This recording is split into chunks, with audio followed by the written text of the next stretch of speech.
নমস্কাৰ মই আপোনালোকক আজি এখন খুব আচৰিত এফআইআৰ দেখুৱাম আচৰিত চাঞ্চল্যকৰ এখন এফআইআৰ এই এফআইআৰখন সিআইডিয়ে অসম পুলিচৰ সিআইডিয়ে আমাৰ জুবিন গাৰ্গৰ মৃত্যুৰ লগত জড়িত শ্যামকানু মহন্তৰ ওপৰত এই এফআইআৰখন দাখিল কৰিছে নতুনকৈ 20 তাৰিখৰ দিনা অন্য এখন এফআইআৰ ৰাইজে দিয়া এফআইআৰখন সিআইডিয়ে ৰেজিষ্টাৰ কৰিছিলে কিন্তু এতিয়া সিআইডিয়ে নতুনকৈ এখন এফআইআৰ দিছে এই এফআইআৰখনৰ কপিটো মোৰ লগত আছে এই এফআইআৰখনত 27 তাৰিখৰ দিনা 27/9/2025 দিনা 8:34 এই এফআইআৰখন আপোনাৰ হেৰি কৰা হৈছে ৰেজিষ্টাৰ কৰা কি এফআইআৰখন দিয়া হৈছে এই এফআইআৰখনত কি আছে জানেনে এখন বেলেগ ধৰণৰ এফআইআৰ মই ইটো গোচৰৰ বিষয়ে আসলতে অৰিজিনেল যেটো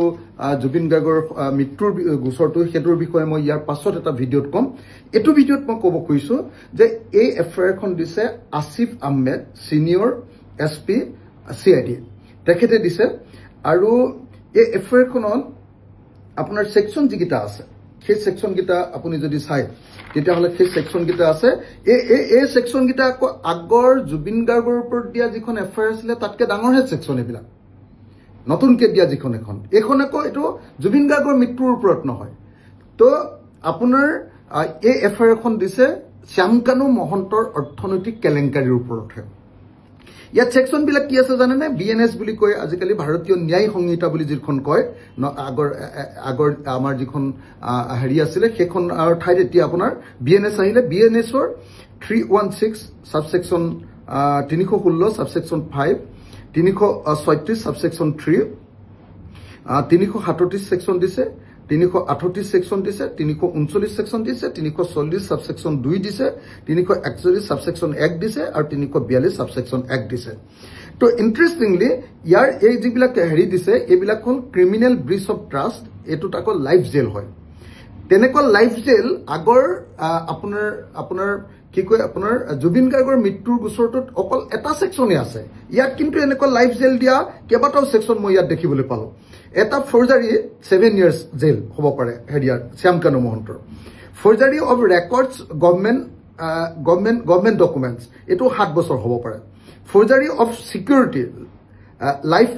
এটো লাইফ ইমপ্ৰিজনমেন্ট হ'ব পাৰে গোটেই জীৱন যাৱজ্জীৱন হ'ব পাৰে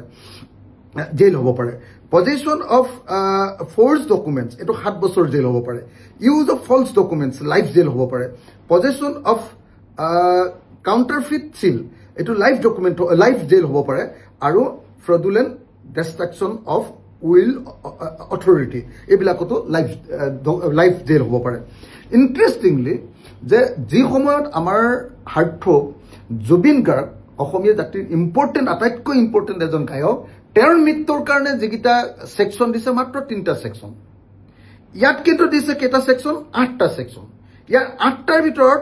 এটা দুটা আপোনাৰ 3টা 4টা 5টা সেকশন আকৌ লাইফ জেল তাত আকৌ মাত্ৰ এটাহে লাইফ জেল এটো ইন্টাৰেস্টিং ঘটনা এই যিখন নতুন এফআইআৰখন দিছে এই এফআইআৰখনত কি পাইছে জানেনে কি কাৰণে দিলে জানেনে যে খেদিনা যেতিয়া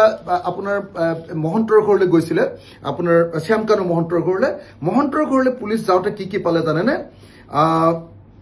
এক নম্বৰটো কি হল যে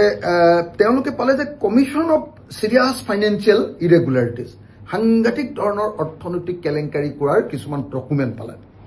ফৰ্জাৰী মানে 2 নম্বৰী কাগজ বনোৱাৰ কাগজ বস্তু পালে use of fraudulent means for unlawful financial gain একদম বেআইনী কিছুমান ফাইনান্সিয়াল লাভ উঠাবৰ কাৰণে কৰা একদম 2 নম্বৰী প্ৰবঞ্চনা কিছুমান পালে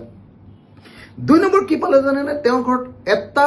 অনুষ্ঠানৰ নামত যেটো অনুষ্ঠানৰ নামত আপোনালোকে জানে যে ট্ৰেন এমএমএছ বুলি কয় তেওঁৰ যেটো কোম্পানী তেওঁৰ যেটো আপোনাৰ ট্ৰাষ্ট সেই ট্ৰাষ্টৰ নামতে দুটা পান কাৰ্ড পাইছে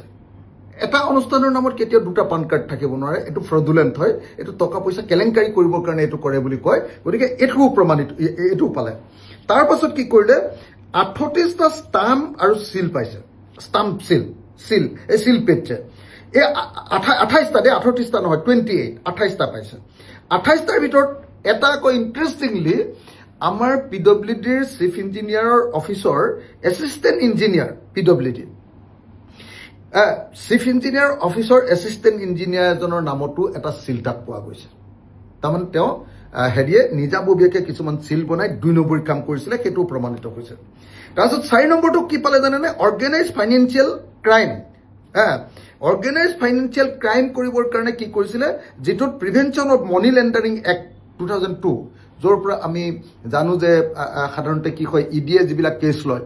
ইডিয়ে কেছ ল'ব পৰাৰ যোগ্যতা থকা এনেকুৱা বহুত কেলেংকাৰী অৰ্থনৈতিক কেলেংকাৰী ডকুমেণ্ট পোৱা গৈছে বুলি কৈছে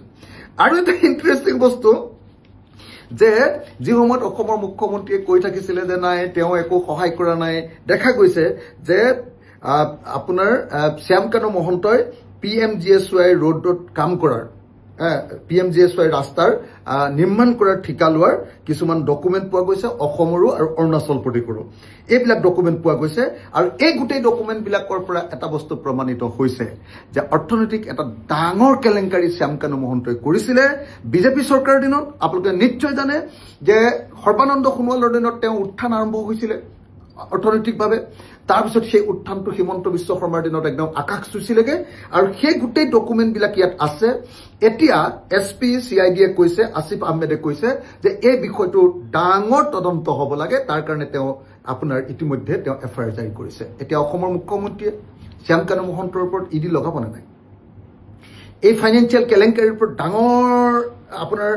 এনকোয়াৰি হ'ব নাই কাৰণ এই যিমানবিলাক সেকশন দিছে একদম সাংঘাতিক মাৰাত্মক সেকশন কিছুমান BNSৰ ভাৰতীয় ন্যায় সংহিতাৰ দিয়া হৈছে আৰু এতিয়া অসমৰ মুখ্যমন্ত্ৰীয়ে একচুয়ালি শ্যামকানু মহন্তক প্ৰকৃত অৰ্থত শাস্তি দিব খোজে নে নোখোজে এটো ইডিক এই কেছ দিব নে নিদিয়ে আৰু CBI আপোনাৰ আমাৰ জুবিন গাৰ্গৰ মৃত্যুৰ গোচৰটো দিব নে নিদিয়ে এই গোটেই কথাকিটাৰ ওপৰতে অসমৰ মুখ্যমন্ত্ৰীৰ লগত বিজেপি চৰকাৰৰ লগত আসলতে শ্যামকানু মহন্তৰ সম্পৰ্ক আছে নে নাই প্ৰমাণিত হ'ব গতিকে মই আজি আপোনালোকৰ সন্মুখলৈ এই চাঞ্চল্যকৰ যিখন FIR CIDৰ SP আসিফ আহমেদে দিয়া শ্যামকানু মহন্তৰ ওপৰত দিয়া এখন চাঞ্চল্যকৰ FIR এখন আপোনালোকৰ সন্মুখলৈ আগবঢ়াই দিছো